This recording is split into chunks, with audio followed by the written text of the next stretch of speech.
ওনাকে অনেক ধন্যবাদ, ইটালি ডাক্তার করে একটু ডাক্তারি শিখাইছে, মাশাআল্লাহ। 2009 ডায়াবেটিস ইটালিতে ধরা পড়ে। 15 মে থেকে আমি ফলো করি, স্যারের ভিডিওগুলো ফলো করে দেখার পরে তাজুয়া প্রতিদিন রাত্রে 3 মাস ধরে নিয়ে আলহামদুলিল্লাহ আলহামদুলিল্লাহ।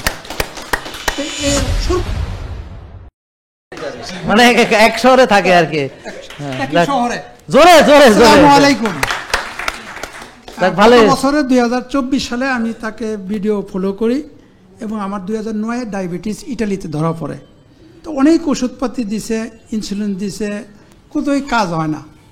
24 পর থেকে যখন আমি মে মাসে 15 মে থেকে আমি ফলো করি, স্যারের ভিডিওগুলো ফলো করে দেখার পরে ওদের আবার 3 মাস পর পর চেক আপ হয় ডায়াবেটিসে।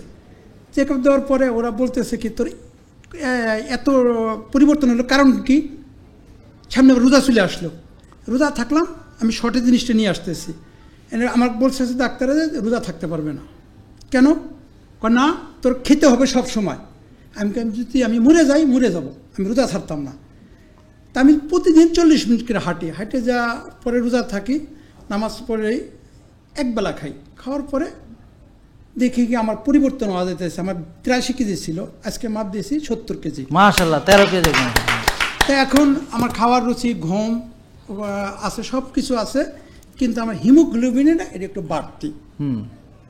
আর কিডনি আদার সাইড সব ভালো, কিন্তু এটা একটু কমতেছে না। এটা 3 মাস আগে ছিল 50, আসার আগে চেক দিয়েছি গত সপ্তাহে।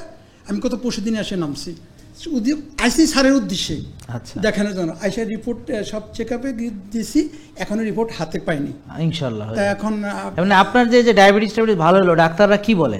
ডাক্তার বলে যে সম্ভব কেমনে, পরে আপনার কথা এই যে ওষুধপাতি দেখাইছি, এগুলো কিছু কিছু ওষুধ পাওয়া যায়। হ্যাঁ, ওষুধ না খাওয়া দাওয়া, আমি তাদেরকে বলছি ওষুধ না খাওয়া দাওয়া, খাওয়া দাওয়া। হ্যাঁ, সেটা না আবার ভুল বুঝায় না মানুষ। না খাওয়া দাওয়া এটা নিয়ে আবার হেরা আবার ওষুধ। আমি এখন একবেলা খাই, প্রতিদিন 5টা বাজে খাই। পরে আমি কই তোরা একটু হুমায় আমার একটু চেকআপটা কর। ওরা হুমায়টাই বোঝে না হসপিটালে। পরে আসে একটা ভোট নিয়ে বসে, কই হুমায়ের কি, হুমায়ের কি, এটা কি? এটা তো চেক ওরা বোঝেই না। আমি কই এবার যাই, আমি ভালো করে বিশ্লেষণ করে বুঝিয়ে আসি। ডাক্তারকে একটু ডাক্তারি শিখাইছে, ইটালি ডাক্তার করে পরে আপনার কাছে আইছি, আলহামদুলিল্লাহ। ওনাকে অনেক ধন্যবাদ, ইটালি ডাক্তার করে একটু ডাক্তারি শিখাইছে, মাশাআল্লাহ। কিন্তু ডাক্তার আপনার যে সাজেশন গুলো এখানে ওখানে ওরা বুঝে না, কিন্তু আমার যে নিয়ন্ত্রণ আইছে 2009 থেকে এটা বুঝছে যে কারণটা কি। যাক আলহামদুলিল্লাহ। কিভাবে পরিবর্তন হইলো তোর?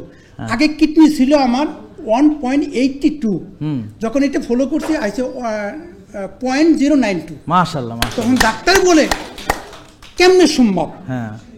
কোলেস্টেরল আইছে মাত্র। তারপরে এই যে এখন যে ওষুধও লাগে না, সেটাতে ওদের কি মানে ইনসুলিন দিছে, ইনসুলিন নিয়ে আমি কমপক্ষে 2 বক্স নিয়ে আইছি, আর 3 বক্স ফেলা দিয়ে আইছি। আইসা কয় কি তোর নিয়ে ওষুধ নিয়ে আস? আমি কে এটা কেন বলছে জানেন? যদি ওষুধ না নেয় তাহলে আবার হেরে ইয়া করে দিবে, কি করব, ঝামেলা করবে, বুঝছেন? একটা 2200 2300 2400 করে একটা আমার কলম দিত, আমি এখনো 12টা তাজুয়া প্রতিদিন রাত্রে 3 মাস ধরে নিয়ে আলহামদুলিল্লাহ আলহামদুলিল্লাহ।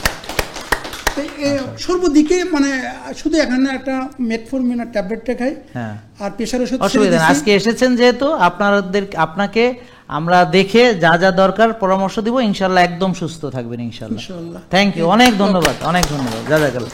থ্যাংক ইউ আপনাদের দুজনকে। যাক, আপনারা দুজন এবার একসাথে বসেন, যান। হ্যাঁ, একই শহরে থাকে। হ্যাঁ, ওকে। জেকে লাইফস্টাইল, ওষুধ মুক্ত সুস্থ জীবন।